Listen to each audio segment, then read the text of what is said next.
xogeyaha guud ee gaashaanbuurta NATO Mark Rutte ayaa ka dhawaajiyay in haddii ay yihiin gaashaanbuurta NATO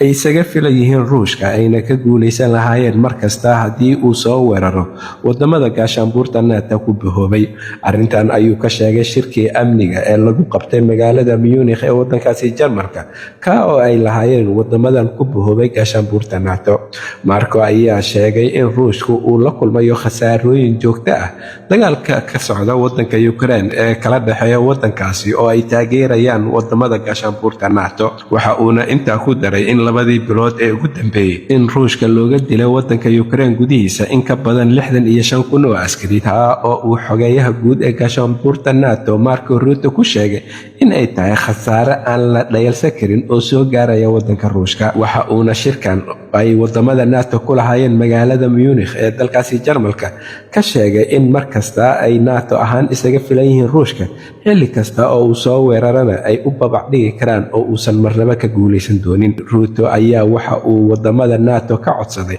in ay arrintaasi si ay joogto u noqoto ka sii wada shaqeeyaan oo uu sheegay in 4 sano ilaa 6 sano ee soo socoto ay gaashaanbuurta NATO ahaato sida ay hadda yihiin ama ka sii xoogan si ay u awoodaan in ay u babac dhigaan Ruushka haddii uu soo weeraro. Waxa uuna sheegay in isku haynta iyo midowga gaashaanbuurta NATO wadamada ku bahoobay ay muhiim u tahay difaacooda iyo amnigooda marka loo eego duulaanka kaga imaan kara Ruushka. Waxa uuna sheegay in isbahaysigan jiritaankiisa iyo midnimadiisa ay muhiim u tahay difaaca Yurub iyo sidoo kale guud ahaan wadamada ku bahoobay gaashaanbuurta NATO ee uu asiga madaxda u yahay. Arrintan ayaa ka dambeysay markii madmadow uu soo kala dhaxgalay wadanka Mareykanka oo ciidamada ugu badan iyo dhaqaalaha ugu badan ku bixiya gaashaanbuurta NATO iyo wadamada Yurub iyo isqabqabsi soo kala dhaxgalay kadib markii madaxweyne Trump iyo maamulkiisa ay damaaciyeen qaybo ka mid ah dhulka wadamada Yurub sidoo kalena uu canshuuro dheeriya ku soo rogo wadamada Yurub isagoo hanjabaado iyo cagajuglayna toos ah u soo tabinayay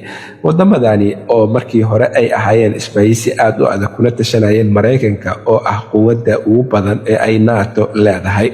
Halka warkiisa ugu door karoon uu idinkaga imaanayo waa Somali Voice Norway ama codka Soomaaliyeed ee Norway. Waxaan idinla socodsiinayay aniga oo Cabdullaahi Shiine.